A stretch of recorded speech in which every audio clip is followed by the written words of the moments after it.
زين النبيين بحبيبه المصطفى ومن على المؤمنين بنبيه المجتبى الصلاة والسلام على سيدنا ومولانا محمد خير البرر وعلى آله وأصحابه المتأدبين بالتقوى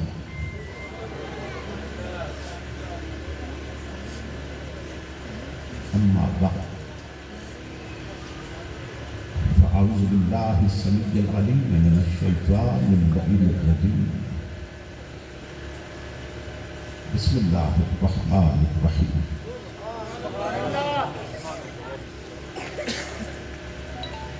لقد كان لكم في رسول الله أسوة حسنة صدق الله مولانا الحسن إن الله وملائكته يصلون على النبي يا أيها الذين آمنوا صلوا عليه وسلموا تسليما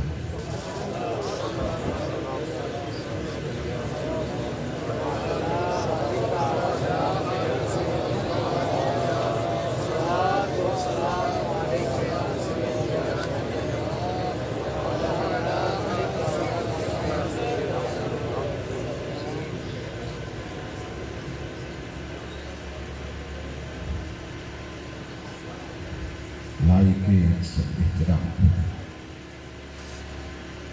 محترم مشائخ و علماء کرام اور معزز حاضرین و سامعین، اللہ رب العزت کا لاکھ لاکھ شکر ہے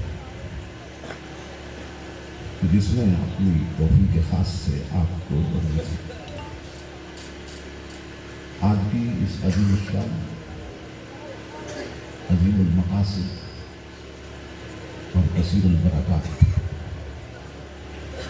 میلاد النبی کانفرنس میں حاضری کے شرف عطا کیے اور اپنا اور اپنے محبوب مکرم صلی اللہ تعالیٰ علیہ وسلم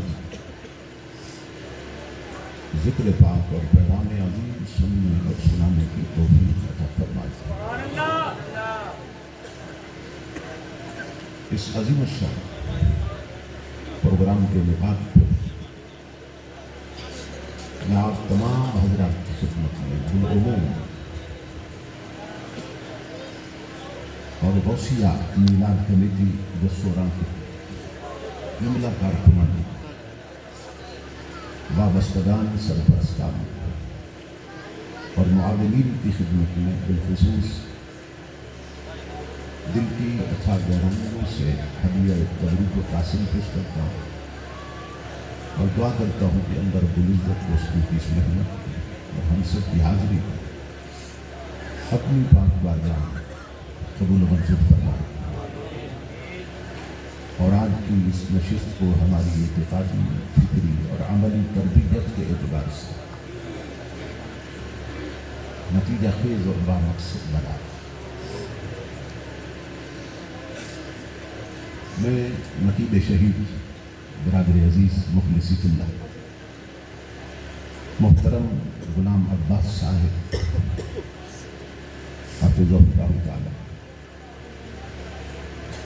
کے لیے دعا گو ہوں کہ جن کے توسل سے تاریخ کا تعین ہوا اور میں اس پاکیزہ مجلس تک پہنچا ہوں۔ استاد العلماء زینت القرآن حضرت علامہ قاری محمد طارق حسین صاحب سیالکوٹ سے لے کر یہاں تک جس محبت اور شفقت سے نوازا، اس پر بھی میں ان کا شکریہ ادا کرتا ہوں اور دعا کرتا ہوں کہ اللہ رب العزت نے اس پر اجر عظیم عطا فرمائے۔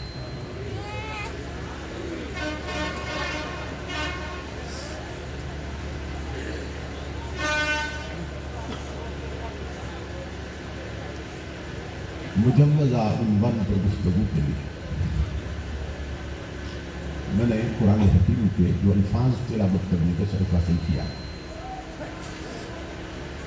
ان میں اللہ رب العزت نے اپنے محبوب سیرت کی عظمت کو بیان کیا۔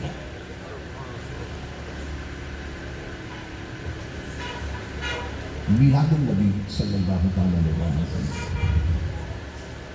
اس کے دو آسپیکٹس ہیں، اس کے دو پہلو ہیں۔ ایک پہلو کا تعلق میلاد مصطفیٰ کے ساتھ اور دوسرے پہلو کا تعلق پیغام مصطفیٰ کے ساتھ۔ نبی اکرم صلی اللہ علیہ وسلم اس دنیا میں کیسے تشریف لائے؟ اگر اس سوال کا جواب دیا جائے تو حضور کا میلاد یوم نبی اکرم صلی اللہ علیہ وسلم اس دنیا میں کیوں تشریف لائے؟ اگر اس سوال کا جواب دیا جائے کہ حضور کی شریعت اور آمد کا مقصد کیا ہوتا ہے، یہ ہماری خوش بختی ہے کہ اللہ رب العزت ہمیں اپنے محبوب کے ذکر پاک کی مجلس میں حاضری کا شرف عطا کیا۔ یہ اتنا بڑا شرف ہے کہ ارباب بصیرت کا ارشاد ہے، اولیاء اللہ فرماتے ہیں کہ یہ بات اللہ پاک کی غیرت کے منافی ہے کہ اس کے محبوب کے ذکر کے لیے لوگ جمع ہوں اور پھر بخشے نہ جائیں۔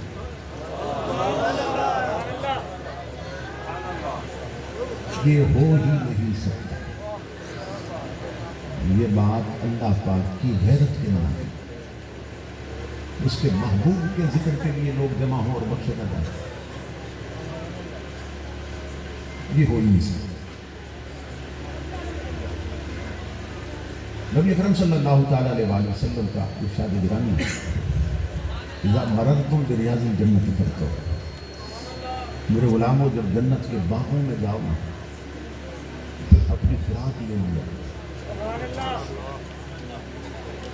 اصحاب رسول نے حیران ہو کے پوچھا، یا رسول اللہ وما ریاض الجنت، اس دنیا میں وہ جنت کے باغ کون سے ہیں؟ امام الانبیاء نے فرمایا مجالس الذکر، فرمایا جہاں اللہ اور اس کے محبوب کا ذکر ہوتا ہے وہی جگہ جنت کا باغ بن جاتی ہے۔ اس حدیث رسول کی روشنی میں اس وقت ہم جنت کے باغ میں ہیں۔ باغ ہونے میں کسی کو شک ہو سکتا ہے؟ جس رسول کے فرمانے سے ہم نے بن دیکھا خدا مان لیا، اس کے فرمانے سے بن دیکھی جنت میں مانے۔ تو نبی اکرم صلی اللہ تعالیٰ علیہ وسلم نے فرمایا کہ جہاں میرے غلام میرے اور میرے رب کے ذکر کے لیے جمع ہو جائے اور ذکر کریں، وہ جگہ ہی جنت کا باغ بن جاتی ہے۔ اس حدیث رسول کے مطابق اس وقت ہم جنت کے باغ میں ہیں۔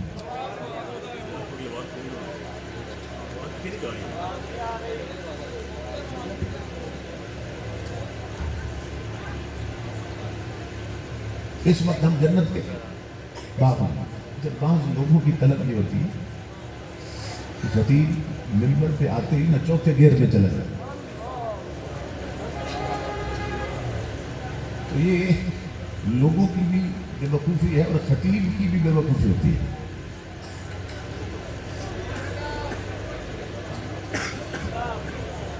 اچھی طرح سمجھیں، اس وقت ہم جنت کے باغ میں ہیں۔ تو یہ جو لوگ دل سے کراتے ہیں یہ ہمارے محسن ہوتے ہیں، یہ ہم پہ احسان کرتے ہیں کہ ہمیں گھروں کی نحوستوں سے اٹھاتے ہیں، بازاروں کی نحوستوں سے اٹھاتے ہیں اور سیدھا جنت میں بٹھا دیتے ہیں۔ اس وقت ہم جنت کے باغ میں ہیں۔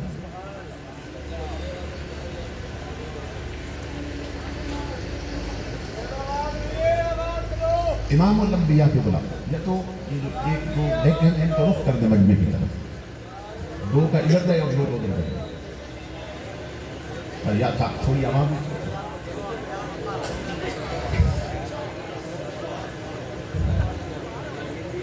لبیک لبیک لبیک یا رسول اللہ لبیک لبیک لبیک یا رسول اللہ لبیک لبیک لبیک یا رسول اللہ لبیک لبیک لبیک یا رسول اللہ لبیک لبیک لبیک یا رسول اللہ لبیک.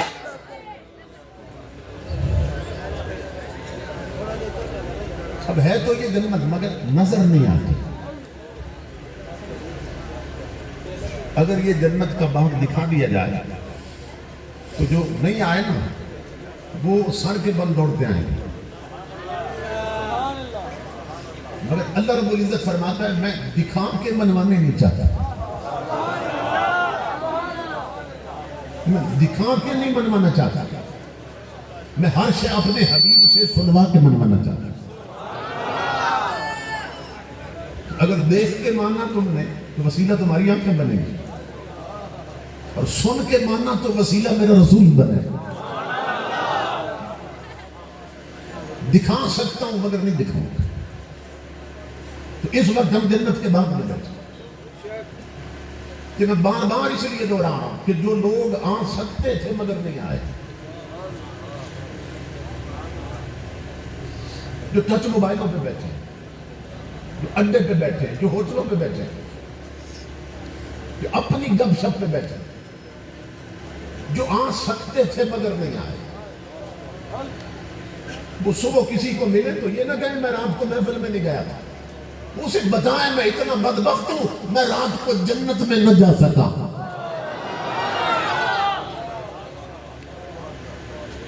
میں اتنا بد نصیب ہوں کہ میں رات کو جنت میں نہ جا سکا, کہ میرے پڑوس میں جنت کا باغ کھلا تھا اور میں جنت میں نہ جا سکتا. امام الانبیاء کے غلاموں یہ یاد رکھو جو ذکر نبی کی اس جنت میں نہیں آتے وہ اس جنت میں بھی نہیں جا سکتے.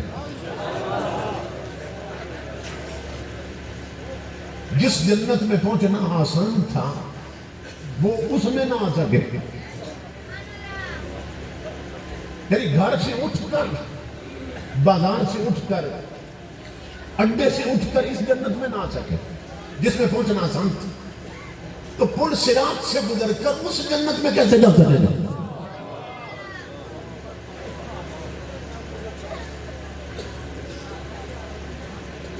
اس وقت وہ خوشبخت ہیں جو آئے بیٹھے ہیں, وہ جنت کے باغ میں بیٹھے ہیں, جنت کے باغ میں بیٹھے ہیں. امام الانبیاء کے غلاموں آج 15ویں صدی ہے, 15ویں صدی ہے. جس مجلس میں صرف ذکر مصطفیٰ ہو رہا ہے وہ جنت کا باغ ہے. جہاں ذکر مصطفیٰ ہو رہا ہے وہ جگہ جنت کا باغ ہے. تو ابو بکر, عمر, عثمان و علی, طلحہ, زبیر اور حضرت امیر معاویہ, ان کی محفلوں کا مقام کیا ہوگا کہ جس میں ذکر مصطفیٰ ہی نہیں خود مصطفیٰ بھی جلوگر ہوتے ہیں.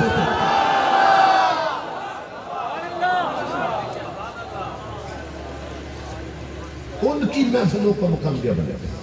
اصحاب رسول کی محفلوں کا مقام کیا ہوگا کہ جن مجالس میں صرف ذکر رسول نہیں خود رسول بھی بیٹھے ہوتے ہیں صلی اللہ علیہ وسلم. تو یہ خوش بختی ہے کہ اللہ رب العزت نے گھروں سے اٹھایا اور سیدھا جنت میں پہنچا دیا. جب جلسہ ہوتا ہے نا تو لوگ تعاون کرتے ہیں, کوئی 10 روپے دیتا ہے, کوئی 50 دیتا ہے, کوئی 100 روپیہ دیتا ہے. تو وہ سمجھتا ہے کہ میں نے 10-50 دے کے نا بڑا احسان کر دیا. وہ احسان ہم کیا کریں گے؟ احسان تو سب پر اس مدینے والے کا ہے کہ جس نے 50 روپے میں تجھے جنت دے دی ہے. احسان تو سب پر حضور کا ہے کہ آقا نے اتنی سستی جنت دی کہ جو وقت یہاں بیت رہا ہے امام الانبیاء کے غلام یہ سمجھے کہ آپ جنت میں بیٹھے.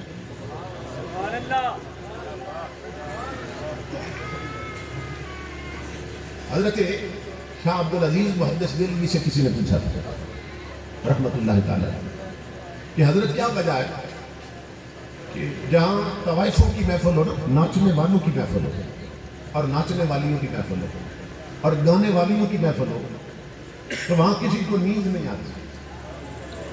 ایسا ہوتا ہے بھائی ناچنے والی اور گانے والی کی محفل میں بھی کوئی سو جائے، جانتے رہتے ہیں. تو کسی نے سوال کیا کہ حضرت گانے والیوں کی محفل میں نیند نہیں آتی، ناچنے والیوں کی محفل میں نیند نہیں آتی، ذکر نبی کی مجلس میں نیند کیوں آنے لگتی؟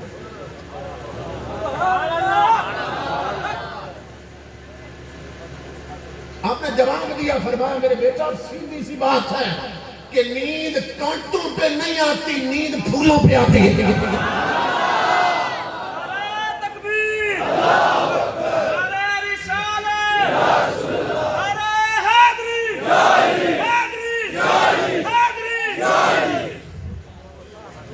نیند کانٹوں پہ نہیں آتی، نیند پھولوں پہ آتی. جو ناچنے والیوں کی مجلس میں ہیں وہ بدبخت کانٹوں پہ بیٹھے ہیں، جو ذکر نبی کی مجلس میں ہیں وہ پھولوں پہ بیٹھے ہیں. اور نیند کانٹوں پہ نہیں، نیند پھولوں پہ آتی ہے. لیکن یہ کانٹے اور پھول اس دن نظر آئیں گے جس دن یہ آنکھ بند ہو رہی ہوگی اور یہ آنکھ کھل رہی ہوگی. اس دن معلوم ہوگا کیا کرنا تھا اور کیا کرتے ہیں. امام الانبیاء کے علماء، ایک ہے نبی اکرم صلی اللہ علیہ وآلہ وسلم کا جشن منانا، ایک ہے حضور کا مشن اپنانا. اگر کوئی شخص حضور کا جشن منائے اور حضور کی شریعت نہ اپنائے تو اس کا جشن منانا منافقت ہو جائے. یہ توجہ کر بات. یہ جو ربیع الاول شریف ہے نا، یہ روحانیت کی بہار کا مہینہ ہے، روحانیت کی بہار کا مہینہ ہے. تو نبی اکرم صلی اللہ تعالی علیہ وآلہ وسلم کا میلاد منانا اور جس مقصد کے لیے حضور کا میلاد ہوا ہے، کیا خود حضور نے بتایا کہ میں دنیا میں کیوں آیا صلی اللہ علیہ وسلم.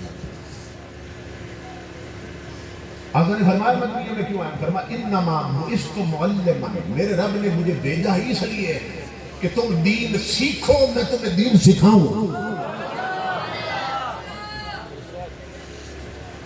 تو امام الانبیاء اس دنیا میں دین سکھانے آئے تھے. تو پھر ہم میں سے کتنے ہیں جنہوں نے دین سیکھا؟ کتنے ہیں جنہوں نے دین سیکھا؟ یہاں مجلس میں نعرے لگانا آسان ہے، حضور کے ذکر پر جھومنا آسان ہے، دعوت بھی دینا آسان ہے، امداد بھی دینا آسان ہے، مگر مشن اپنانا مشکل ہے.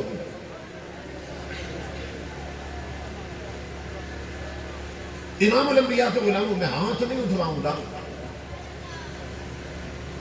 مگر میرا یقین ہے اس مجلس میں آنے والوں اکثریت عشاء پڑھ کے نہیں آئی.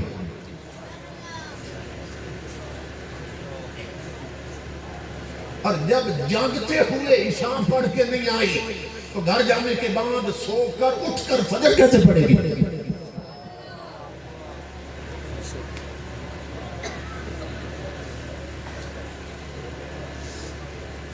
توجہ تک بات.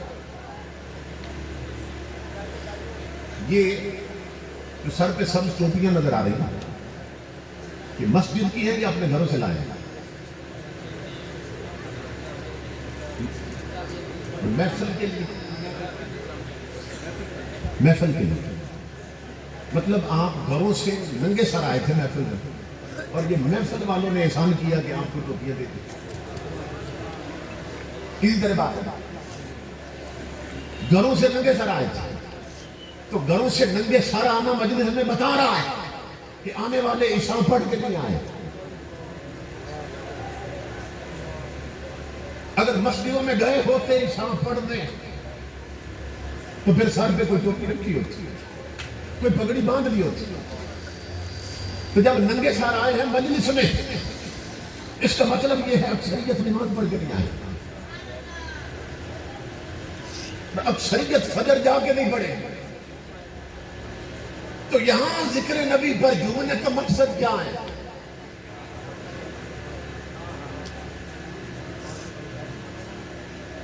توجہ طلبات امام الانبیاء کے غلام، آپ یہاں عشاء کے بعد سے بیٹھے ہیں، 3-4 گھنٹے مجلس رہے گی.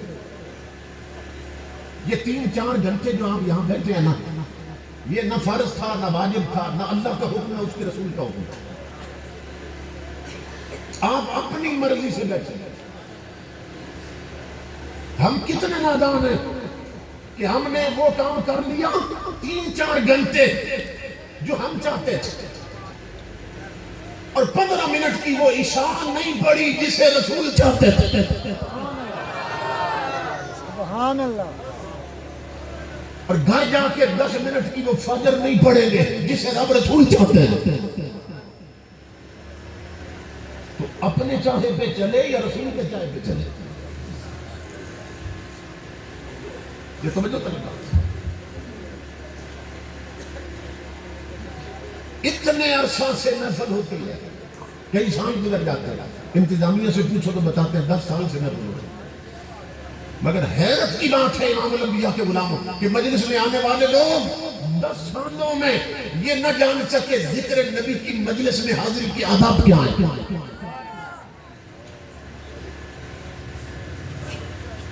یہاں کوئی الیکشن کمپین کا جلسہ نہیں، کوئی سیاسی جلسہ نہیں. آپ نماز پڑھے بغیر آ گئے، آپ ٹوپی لیے بغیر آ گئے، آپ وضو، اور جب نماز پڑھ کے نہیں آئے اس کا مطلب یہ ہے وضو کر کے نہیں.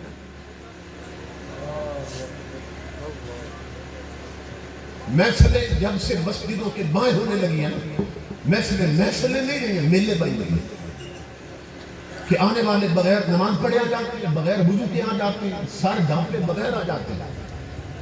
اور جب سگریٹ پہ جی چلتا ہے نا تو اٹھ کے گئے کش لگا کے پھر مجلس میں بیٹھے. اور یہ جان ہی نہ سکے کہ ذکر نبی کی مجلس میں حاضری کے آداب کیا ہے. ہو سکتا ہے بعض لبرل قسم کے لوگ وہ کہیں کہ عمر صاحب نے سختی شروع کر دی. امام الانبیاء کے غلام ہوئی اچھی طرح سمجھ لیں، اچھی طرح سمجھ لیں. شریعت میں فرق کرتی ہے، شریعت فرق کرتی ہے. کیسے؟ کہ ہم بازار میں ہو نا تو ہمارا سر ننگا رہتا ہے، دفتر میں ہو تو سر ننگا رہتا ہے، دکان پہ ہو تو سر ننگا رہتا ہے، شادی حال میں شادیوں پہ جائیں تو سر ننگے ہوتے ہیں،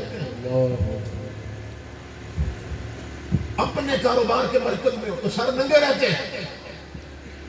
تو اللہ اس کے رسول نے ادب سکھایا کہ ذکر کی مجلس میں جاؤ، مسجد میں جاؤ، دینی مجلس میں جاؤ تو سر ڈانپ کے جاؤ. کیوں؟ تاکہ دوسرے دیکھنے والا دور سے پہچان جائے کہ اتنے بندے عادت میں نہیں بیٹھے، رب کی عبادت میں بیٹھے ہیں. نعرہ تکبیر، نعرہ رسالت، نعرہ تحقیق، نعرہ حیدری، جشن میلاد مصطفیٰ.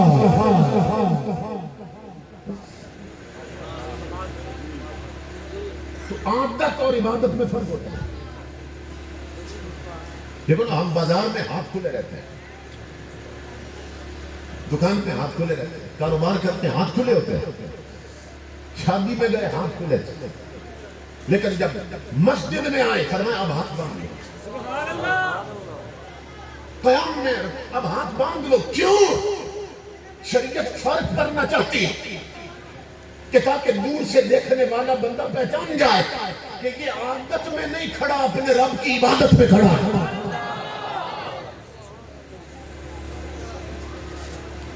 پھر آج دیکھ لیں، ہر سکول کی اپنی الگ وردی ہوتی ہے، ہر سکول کی اپنی یونیفارم الگ ہوتی ہے. جو کیمبرج سکول ہے ان کی اپنی ہے، جو آکسفورڈ ہے ان کی اپنی ہے، جو گورنمنٹ ہے ان کی اپنی وردی ہے. اسی طرح ہر ڈپارٹمنٹ کی اپنی وردی ہے. پولیس والے کے ماتھے پہ نہیں لکھا ہوتا یہ پولیس والا، آپ وردی دیکھ کے پہچان جاتے ہیں یہ پولیس والا۔ ایئر فورس کا ہو، اس کی یونیفارم سے پتہ چلتا ہے یہ ایئر فورس کا۔ اسی طرح فوجی ہو، وردی سے آپ پہچان جاتے ہیں کہ یہ فوجی ہے۔ ہر محکمے نے نا الگ الگ پہچان رکھی ہے، الگ یونیفارم ہے، الگ وردیاں ہر محکمے۔ تو امام الانبیاء کے غلاموں، میرا سوال یہ ہے، فوجی جائے اپنے محکمے میں وردی میں جائے، پولیس والا جائے اپنی وردی میں جائے، ڈاکٹر جائے اپنی وردی میں جائے، تم جب ذکر نبی کی مجلس میں آئے ہو تو اپنے نبی کی وردی میں کیوں نہیں آئے ہو؟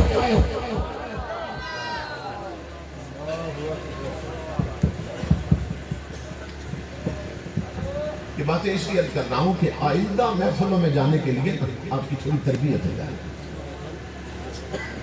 ایک ہے تاجدار کائنات کا جشن منانا، ایک ہے حضور کا جشن اپنانا۔ لوگ جشن مناتے ہیں مگر نبی کی شریعت نہیں اپناتے ہیں، تو وہ حضور کو دھوکہ نہیں دے سکتے۔ یہ جو ہم جڑیاں لگاتے ہیں یہ حضور کا جشن ہے، یہ جو بینر لگاتے ہیں یہ حضور کا جشن ہے، یہ جو چراغاں کرتے ہیں یہ حضور کا جشن ہے، مگر آواز آ رہی ہے تاجدار کائنات کی، شریعت آواز دے رہی ہے کہ تو نے یہ جھنڈیاں لگائیں، یہ تیری خوشی تھی کہ میرے جیسا نبی تجھے مل گیا۔ 12 ربیع الاول کو جلوس نکلنا ہوتا ہے نا، سڑکیں صاف ہو جاتی ہیں، چوک صاف ہوتے ہیں، گلیاں صاف ہو جاتی ہیں۔ اچھا، جن چوکوں اور گلیوں کو صاف کرتے ہیں وہاں سے کس کا جلوس گزرنا ہے؟ خود ہمارا گزرنا ہے، خود ہم نے جہاں سے گزرنا ہے اس گلی کو صاف کر لیا، اس چوک کو صاف کر لیا۔ تو امام الانبیاء کی گویا آواز آتی، او میرے امتی، اور جس گلی اور سڑک سے تو نے گزرنا اسے تو صاف کر لیا تو نے۔ 50 سال تیری عمر ہو گئی، 60 سال کا ہو گیا، تو ابھی تک وہ دل صاف نہ کر سکا جہاں میں نے ٹھہرنا ہے، تو ابھی تک وہ آنکھیں پاک نہ کر سکا جنہیں میں نے جلوہ دکھانا ہے۔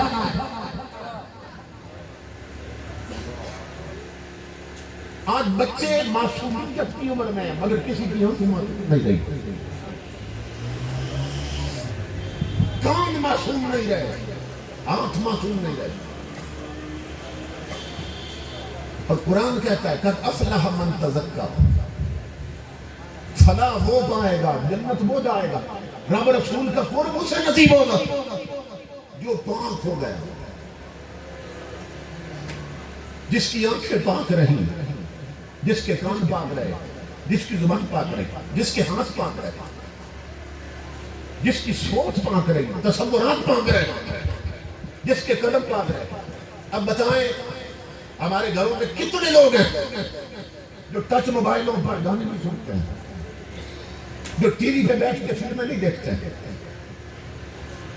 جن کی کاروں میں طوائفوں کے گانے نہیں چلتے ہیں،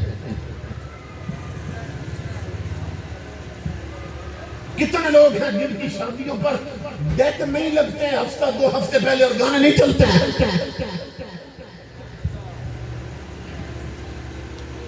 12 ربیع الاول کا دن آتا ہے نا، جلوس نکلتے ہیں، تو جلوس میں کئی ٹرک شامل ہو جاتے ہیں، سلوکیاں اور رکشے شامل ہو جاتے ہیں، کاریں سب پہ نعتیں لگی ہوتی ہیں، کئی تلاوت چل رہی ہے، کسی نے تقریر لگا رکھی ہے۔ تو میں سوچتا ہوں بھائی یہ آج اچانک آسمان سے اتر آئی ہے ساری ٹریفک جس میں سب نعتیں چل رہی ہیں، یا یہ ٹریفک پہلے بھی سڑکوں پہ چلتی تھی؟ یہ آج ٹرک اور یہ سارے جنت سے اترے ہیں، یہ پہلے بھی چلتے تھے؟ بولیے، چلتے تھے نا؟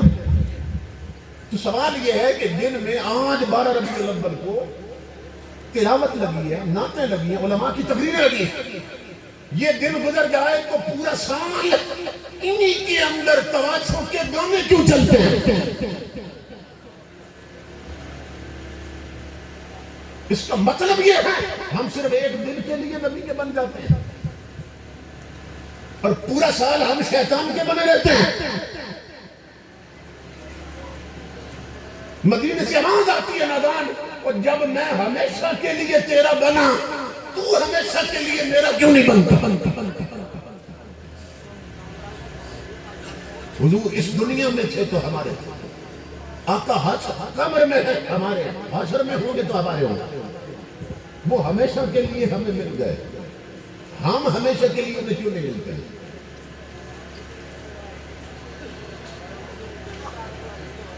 یہ بھی دیکھو اس مہینے میں، یہ تجدید وفا کا مہینہ ہے حضور کی ذات کے ساتھ۔ دیکھو اس مہینے میں حضور کی خوشی کس سے ہے؟ یہ ہماری خوشی ہے کہ ہم نے گھر سجا لیا کہ حضور کے نکلا ہے، گلیاں سجا لی، چراغاں کر لیا، بینر لگا دیا، یہ ہماری خوشی ہے کہ ہمیں حضور مل گئے۔ ہر سال لاکھوں میٹر کپڑا بازاروں میں لگتا ہے، بینر بنتے ہیں، کپڑے کے بینر چوکوں میں لگتے ہیں، اوپر لکھا ہوتا ہے خوشی ہے آمنہ کے لال کے تشریف لانے کی۔ بعض بینرز پر آیات لکھی ہوتی ہیں۔ لاکھوں میٹر کپڑا بازاروں میں لگا دیا ہم نے، یہ ہماری خوشی کہ ہمیں حضور مل گئے۔ مدینے سے آواز آ رہی ہے، اتنا کپڑا تو نے بازار میں لگایا، تیری خوشی تھی۔ اگر گھر سے جوان بیٹی کو نکالتے وقت صرف 2 میٹر کپڑے کا پردہ کروا دیتا تو میری خوشی تھی۔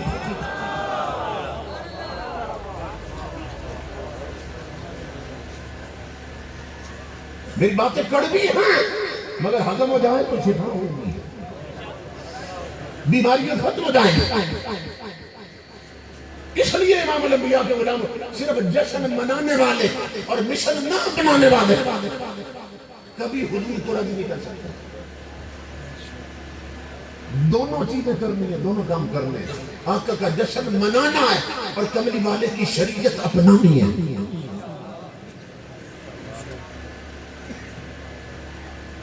امام الانبیاء کے غلام علیہ السلام فرماتے ہیں میں اس دنیا میں کیوں آیا؟ ٹیچر بن کے، استاد بن کے دین کی تعلیم دینے آیا ہوں تاکہ لوگ تعلیم حاصل کریں، میں انہیں تعلیم دوں۔ اور امام الانبیاء ایسی تعلیم دیتے گئے، اس تعلیم کی عظمت وہ ہماری عقل سے بھی ماورا ہے۔ حضور ایسی تعلیم دیتے گئے۔ یہ ہمارے پڑوس میں انڈیا ہندوستان۔ اب دیکھیں یہ سائنس کے کلائمیکس کا دور ہے۔ سائنس اپنے کمال پہ پہنچی، عروج پہ پہنچی، اور ہمارے ینگسٹر اور یوتھ